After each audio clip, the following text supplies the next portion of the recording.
ubu tugeze ku itegeko rya gatanu rivuga ngo la loi de la régularité. No kuvuga ngo kwamiza ko kugira iminsi ntabanduka yo kwisonzesha. No kuvuga umuntu akavuga ati jewe umunsi umunaka ukawuvuga ati nzokwama nisonzesheje. Cyangwa ukavuga uti iminsi ibiri mu kwezi. La cinquième loi du jeûne, qui nous terrifiait au plus haut point, était la loi de la constance ou de la régularité. La grande majorité des chrétiens utilisent le jeûne uniquement comme une mesure d'urgence ou de secours. Ils ne commencent à jeûner que lorsqu'ils traversent une crise grave. Ils jeûnent quand ils ont désespérément besoin d'une solution immédiate. Ils jeûnent lorsqu'ils ont tout essayé par leur propre force et que rien n'a fonctionné.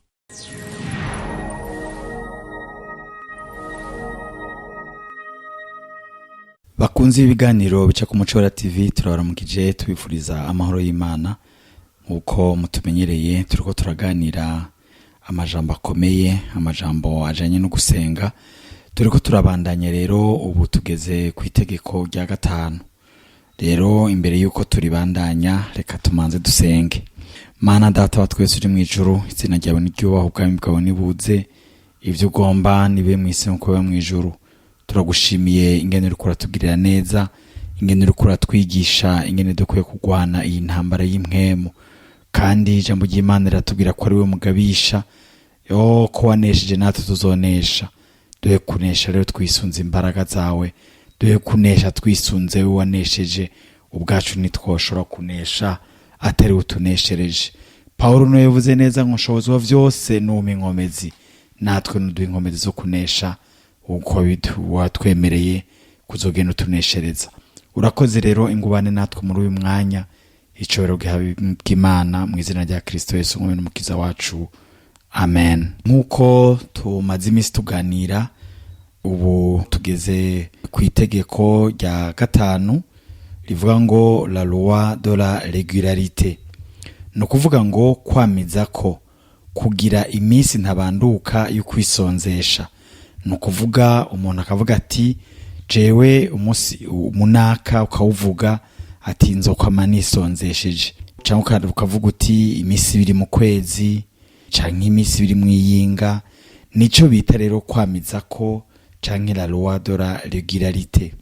Abakristo benshi bisonzesha iyo hageze ivyago gusa, mu gihe bashaka inyishu yihuta, ibindi vyose bakoresha vyanse, bagaca babona bati ubu rero turakwiye kuja gusenga, turakwiye kwisonzesha.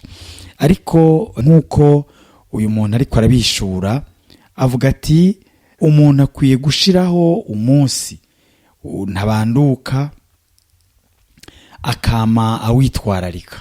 Ico gihe rero uwo muntu agira uruzitiro runiniya cane mu buryo bw'impwemu, akagira uruzitiro rw'umuriro rwamara umukikije igihe cose. Hanyuma rero abo basenzi basenga bigoranye, uyu muntu avuga ngo ico gihe twabita les génères de crise.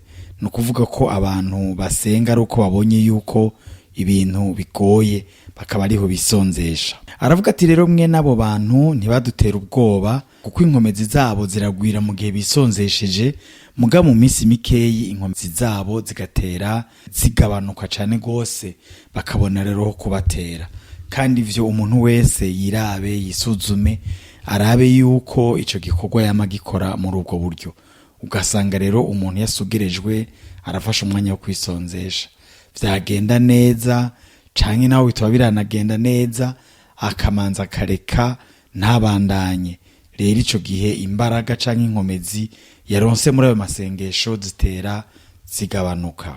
Aravuga ati rero abantu badutera ubwoba cane n'abantu bisonzesha mu buryo bw'amaho, bakisonzesha rimwe mu ndwi, bikamaho igihe cose. Bakavuga bati umunsi wa mbere nzokwisonzesha, canke umunsi wa kabiri nzokwisonzesha, canke umunsi wa gatatu nzokwisonzesha. Ivyo bakama babigira uko ukwezi gutashe, uko inga ritashe. Atabo bantu twarabatinya cane gose, kuko bama bubatse igihome kibakingira na ntaryo. Uyu muntu rero aratanga uburorero, aratanga akarorero k'umuntu yisonzesha buri wa kabiri buri yinga kandi ari umugwiza atunga afise uburyo afise amafaranga agasengera rero iyo business yiwe.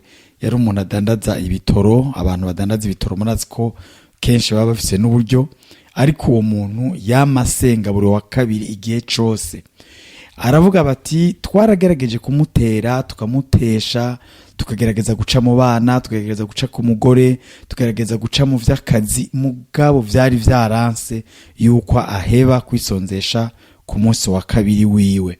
Rero tugiye kumutera ntivyadukundira na gatoyi, ntivyakunda, yama yanesheje. Rero aratanga impanuro zerekana neza yuko umuntu yamiza ko afise umunsi ntabanduka wo mu ndwi, uwo yama afise inkomezi zo hejuru, uwo muntu adashobora kuneshwa. Ndakangurira rero abantu bazi igifaransa kubandanya gushika iyo audio iheze, kuko aratanga n'ubundi burorero bw'abantu bagiye barisonzesha bakagira umunsi ku munsi, umunsi ntabanduka, ko bagiye baba abantu batera uruhagarara mw'isi y'imwemu. Rero mukomeze kumviriza iyo audio kugeza iheze.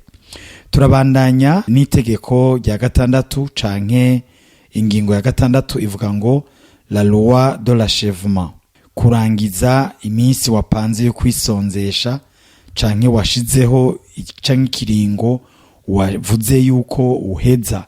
Nimba wavuze ko ari 24 heures ukazimara, nimba wavuze ko ari 12 heures ukazimara, nimba wavuze ko ari 2 jours ukazimara, ibintu nk'ivyo iminsi yose washizeho ukayimara, iki rero citwa loi d'achèvement, no kuvuga ngo kumara ikiringo washize imbere yawe. Iki kintu abakristo benshi kirabananira, baratangura banezerewe bafise imbaraga, mugabo bagera hagati ugasanga birabananiye, babira bihevye. Umuntu agapanga ko azogira iminsi indwi, mugabo yagera ku munsi wa 5 akaba arahevye. Agapanga ko azofata iminsi 21, mugabo yagira iminsi 17 akaba arabivuyemo. Mwisi imwe mu rero iyo misi yose wakoze wisonzesheje, nimba ari 15 muri 21, iyo yabaye iyimva gusa. Ni ibintu bibabaje gose, kandi mu buryo bw'impeho ni ibintu bibabaje cane kandi cane. Bivugwa rero yuko ico uri kurasengera kiza gukunda canke kiza gushika ku munsi wa nyuma wavuze ko ariho uzohereza. Ibi rero Imana irarindira nyene kugira ngo irabe nawe kuri seriye bya jambo rivuga ngo kuraba ko bishize ku mwete. No kuvuga ngo Imana ikorana n'abantu baba babishize ku mwete, baba babishize ku mutima. Ukaba wavuze ko ari iminsi 10 izokurindira, kuvuze ko ari iminsi 2 izokurindira, ukaba wavuze ko ari amasaha 28 izokurindira. Nico gituma rero dukwiye gusenga Imana kugira ngo ivyo twatangwa, ivyo twatuje akanwa kacu tubishobore vy'ukuri. Rero abadayimoni baragwanya ayo masengesho kubera bazi ibanga rinyegejemwo. Atanga uburorero bw'abantu babiri bose bari bafise amasengesho y'imisi 40. Umwe yayihevye yayahejeje agize imisi 23 acara biheba, biba birapfuye. Uwundi arihangana arayimara iyo ivyo ariko arasengera birakunda. Abo bose bari bafise abana bagwaye uburozi, bari barabaroze baramugaye. Abadayimoni rero bakaza bakabatesha. Umwe rero wewe ageze ku munsi wa 23 arabivamo vy'ukuri. Baramuteye ingwara, baramuteje ingorane zo mu kazi n'ibindi, inguvu zirahera z'umubiri, kugeza naho yumva ko yoheba acarafungura. Hanyuma ico ariko arasengera nticakunze, umwana we yakumye ari paralize. Hanyuma uwundi arikora arasenga, baramuteza ingwara, baramuteza ibizunguzungu, baragira gute, ariko aravuga ati jewe ntegerezwa guheza iyi misi nihaye ko nzosenga, ko nzokwisonzesha. Ahejeje yarafise umwana w'ikiraga atavuga, yabaye paralize, aza yumva aravuze, azabona atanguye kubuja amaguru yiwe. Bene data, ibi bintu vyacu vyo gusenga birimwo amategeko, birimwo ingingo.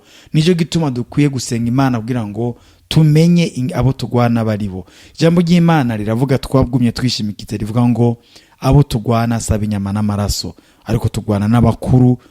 Nico gituma rero dukwiye gusenga ubudahumeka, tumenya neza yuko abo tugwana atari inyama n'amaraso. None rero nagomba ndabareke mwumvirize iki gice ca gatatu, izi ngingo zibiri.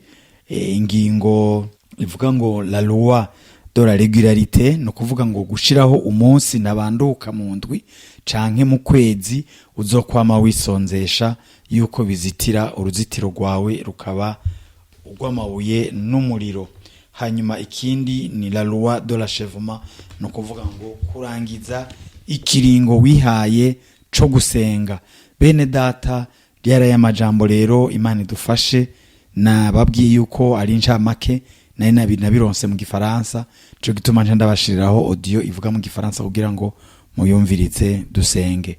Mana data, ndagushimiye kuri aya majambo, uyashikane mu mitima yacu tuyagendereko, tumenye yuko abo tugwana atari inyama n'amaraso, tunigana nimwe mu mbiza hano mu ijuru, ariko wewe wabanesheje, ubanesheje umusaraba, ubanesheje amaraso yawe y'igiciro, natwe uduha kubanesha twisunze wewe.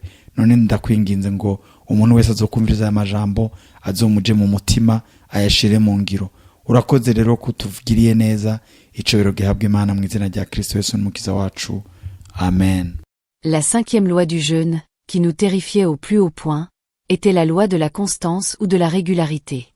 La grande majorité des chrétiens utilisent le jeûne uniquement comme une mesure d'urgence ou de secours. Ils ne commencent à jeûner que lorsqu'ils traversent une crise grave. Ils jeûnent quand ils ont désespérément besoin d'une solution immédiate. Ils jeûnent lorsqu'ils ont tout essayé par leur propre force et que rien n'a fonctionné. Et dès que la crise s'apaise ou que la percée arrive enfin, ils arrêtent complètement de jeûner jusqu'à la prochaine urgence dramatique. Dans le royaume des ténèbres, nous appelions ces croyants les jeûneurs de crise. Ils étaient très faciles à gérer pour nous, car leur puissance spirituelle fluctuait de manière sauvage et instable. Pendant leur rare période de jeûne, ils pouvaient certes devenir temporairement difficiles à attaquer. Mais parce qu'ils ne jeûnaient que dans l'urgence, nous n'avions qu'à attendre patiemment que la pression retombe. Une fois le jeûne terminé, leur feu spirituel s'éteignait rapidement, leur défense s'affaiblissait et nous pouvions alors reprendre nos attaques avec une force décuplée. Cependant, il existait une autre catégorie de croyants que nous redoutions absolument et qui nous faisait trembler. C'étaient les jeûneurs constants. Il s'agissait de croyants qui avaient incorporé le jeûne comme une discipline régulière et permanente, peu importe s'ils étaient en crise ou si tout allait bien dans leur vie. Ils pouvaient jeûner 1 jour par semaine, ou 3 jours chaque mois, ou une semaine entière chaque trimestre. Leur calendrier spécifique pouvait varier, mais le principe restait le même. Ils faisaient du jeûne un véritable style de vie et non une simple réponse émotionnelle à une difficulté. Oh! Je prie que le Seigneur vous accorde cette grâce de devenir constant dans le jeûne. Laissez-moi vous parler d'un homme d'affaires nommé Frère Clavé qui vivait à Douala. Frère Clavé connaissait un succès phénoménal dans son business de produits pétroliers, et pendant 7 ans, notre couvent occulte avait tout tenté pour le détruire. Nous avions attaqué ses contrats commerciaux pour les faire échouer. Nous avions frappé sa santé physique. Nous avions violemment attaqué son mariage pour provoquer un divorce. Nous avions même ciblé ses enfants pour les égarer. Mais rien ne semblait fonctionner contre lui. Quand j'ai été personnellement assigné à l'étude de son cas pour comprendre pourquoi toutes nos attaques échouaient lamentablement, j'ai découvert un fait remarquable. Frère Clavé jeûnait chaque lundi de sa vie sans aucune exception. Que ses affaires se portent bien ou mal, qu'il se sente spirituellement fort ou non, qu'il traverse une crise ou qu'il soit en paix, chaque lundi, il jeûnait de minuit à 10 à 8 heures et consacrait un temps prolongé à la prière. Cette constance rigoureuse avait créé quelque chose d'unique dans le royaume spirituel. Autour du frère Clavé, il y avait un mur de feu spirituel qui ne s'éteignait jamais, ni le jour, ni la nuit. La plupart des chrétiens ont un feu spirituel qui s'allume brièvement pendant le jeûne et qui s'éteint aussitôt après. Mais le feu de frère Clavé était constant parce que son jeûne était régulier. Nos flèches et nos attaques s'approchaient de lui, mais elles étaient brûlées instantanément avant même de pouvoir le toucher. Nous avons essayé d'attendre que ses défenses spirituelles s'affaiblissent, mais elles restaient toujours à leur niveau maximum. Lundi après lundi, son feu était renouvelé. Ses défenses étaient renforcées en permanence. Sa force spirituelle était maintenue à un niveau très élevé. En ces temps de surveillance acharnée, nous n'avons pas pu réussir une seule attaque contre lui. Ses enfants ont tous grandi en étant en bonne santé et en réussissant leurs études. Son mariage est resté solide comme un roc. Son business a continué à s'étendre malgré la concurrence mystique. Et chaque contrat que nous tenions de saboter semblait protégé par une main invisible et invincible. Je veux vraiment que vous compreniez ce que le jeûne constant produit dans le monde des esprits. Quand vous jeûnez de manière régulière, vous construisez autour de vous ce que nous appelions dans le royaume des ténèbres, un pare-feu spirituel permanent. Contrairement au jeûne occasionnel, qui ne crée qu'un feu temporaire qui finit par s'éteindre, le jeûne constant crée un embrasement permanent qui est continuellement alimenté et renouvelé. Il y avait également une femme nommée Mama Kenny qui vivait à Yaoundé et qui comprenait ce principe de constance mieux que quiconque. Elle était une simple commerçante au marché, vendant des provisions et divers petits articles ménagers. Rien dans son apparence extérieure ne laissait deviner une telle puissance spirituelle. Pourtant, dans notre système de surveillance occulte, elle était enregistrée comme l'une des personnes les plus protégées et les plus dangereuses de toute la région. Mama Kenny jeûnait sans interruption chaque mercredi et chaque vendredi depuis plus de 40 ans. Elle ne le faisait pas pour une raison spéciale ou parce qu'elle traversait une crise, mais simplement comme un acte de dévotion pure envers Dieu. Chaque mercredi, de minuit à 10 à 8 heures et chaque vendredi, sur le même créneau, elle jeûnait, semaine après semaine, mois après mois, année après année, décennie après décennie. L'accumulation spirituelle de cette discipline constante avait fini par créer quelque chose dans le royaume des esprits contre lequel nous n'avions absolument aucune stratégie. Le feu qui l'entourait était si ancien, si stable et si établi que même nos esprits, les plus anciens et les plus puissants, refusaient de s'approcher d'elle. Elle pratiquait le jeûne constant depuis bien avant que la plupart de nos esprits d'attaque ne soient assignés à cette zone géographique. Ce qui était encore pire pour nous, c'est que la protection spirituelle de Mama Kenny s'étendait à tout son foyer. Ses enfants étaient intouchables, ses petits-enfants étaient sous le couvert. Son commerce était miraculeusement protégé. Même les clients qui avaient l'habitude d'acheter régulièrement dans son magasin semblaient bénéficier d'une certaine mesure de protection simplement par leur association avec elle. Nous avons passé des années à essayer de trouver une faille pour la faire tomber. Nous avons tenté de perturber son rythme de jeûne en créant des urgences familiales les mercredis. Nous avons provoqué des crises au marché les vendredis. Nous avons essayé de la surcharger de travail pour qu'elle finisse par oublier son jeûne. Rien n'a jamais fonctionné.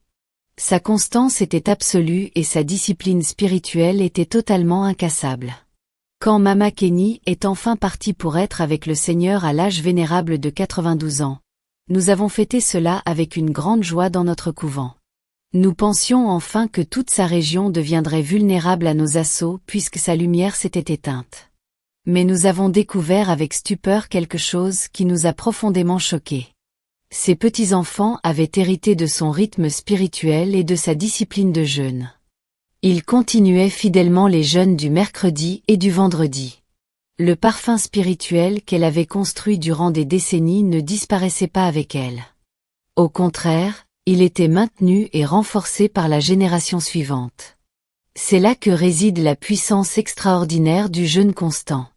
Il construit une protection divine qui vous survit et qui protège votre descendance après votre départ.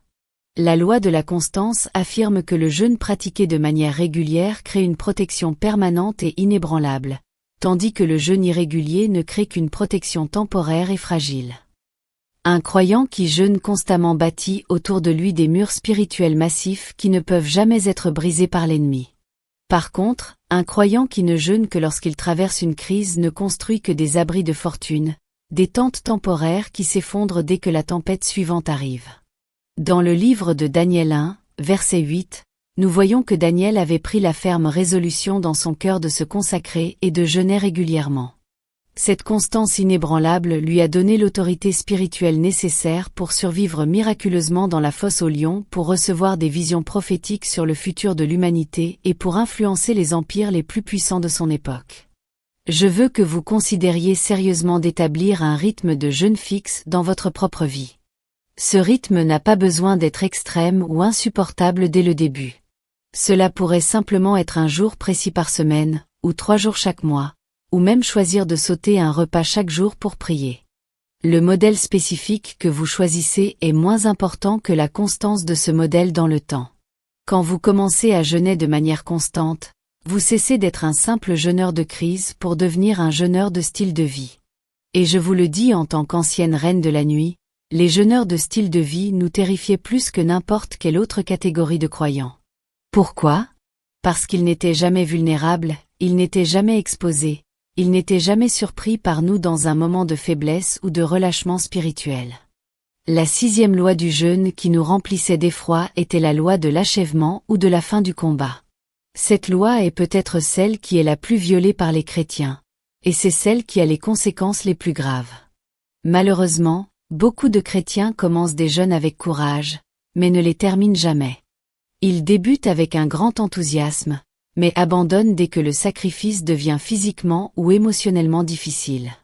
Ils se fixent un objectif de 21 jours de prière, mais ils rompent au bout de 14 jours.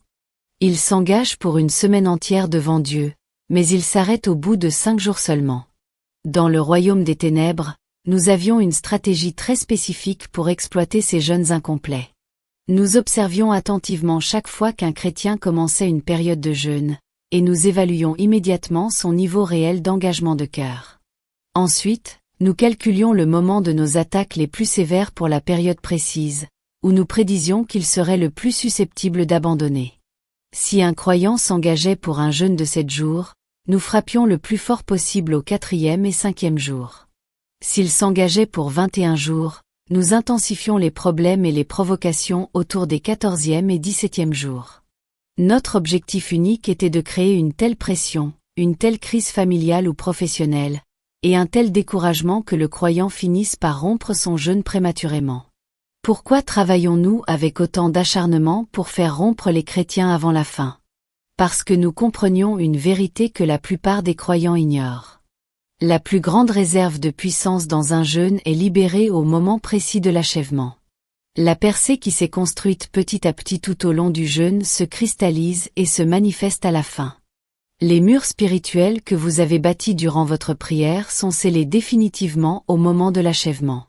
Quand un jeûne est rompu prématurément par manque de courage, toute la puissance accumulée se dissipe dans l'air. Les murs restent inachevés et pleins de trous. La percée qui était en train de se former dans le monde invisible se dissout et disparaît. Et pire encore, le croyant finit découragé et aura beaucoup moins de chances de retenter un jeûne sérieux à l'avenir. Achève toujours ce que tu as commencé devant Dieu, peuple de Dieu, sinon tu perdras toute ta récompense. Laissez-moi vous parler d'un homme nommé Frère Ephraim qui vivait à Bafoussam. Frère Ephraim jeûnait pour sa fille unique qui souffrait d'une maladie mystérieuse que les médecins camerounais ne parvenaient ni à diagnostiquer ni à traiter.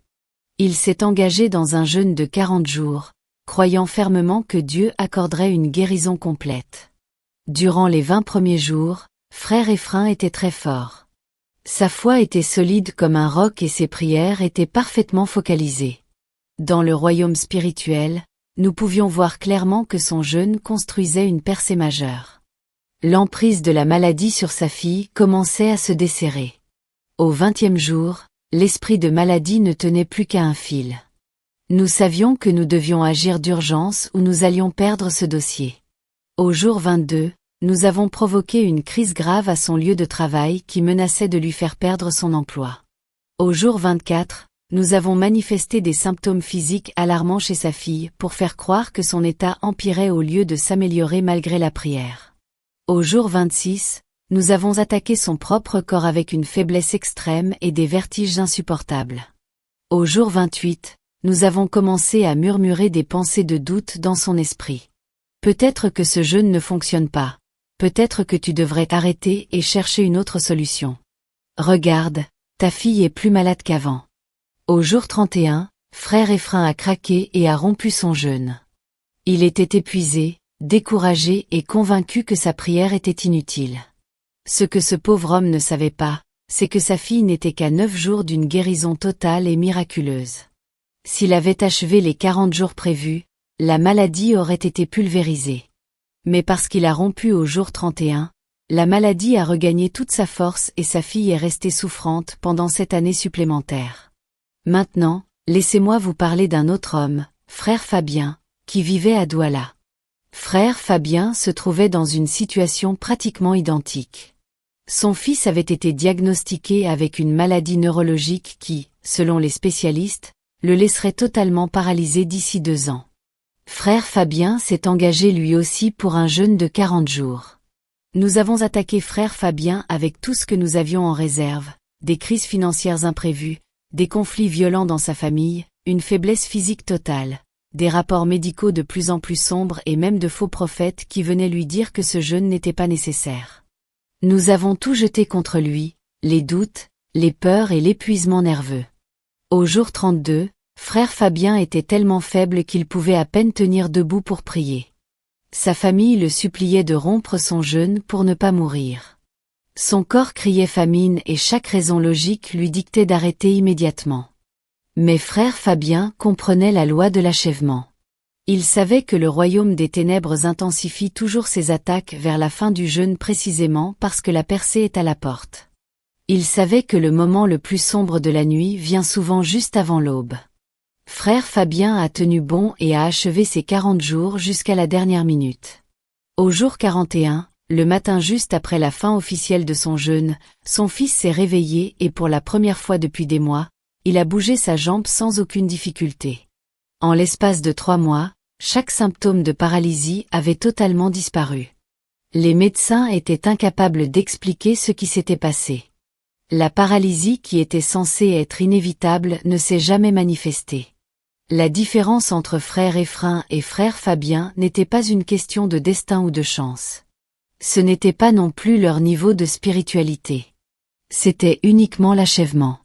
L'un a abandonné juste avant la victoire, tandis que l'autre a persévéré jusqu'au bout pour traverser la percée. La loi de l'achèvement affirme que la pleine puissance d'un jeûne n'est libérée que lorsque le jeûne est totalement terminé selon l'engagement initial. Un jeûne rompu est un jeûne perdu. Un jeûne incomplet est un jeûne sans fruit. La victoire est cachée dans l'achèvement du temps. Quand vous vous engagez pour un jeûne, sachez d'avance que la difficulté augmentera à mesure que vous approcherez de la fin. Comprenez que le royaume des ténèbres mettra une pression maximale précisément parce que votre délivrance approche. Sachez que la tentation d'abandonner sera la plus forte juste avant que votre miracle ne se manifeste. Et retenez bien ceci, si vous achevez ce que vous avez commencé, le ciel libérera avec abondance ce que vous avez cherché.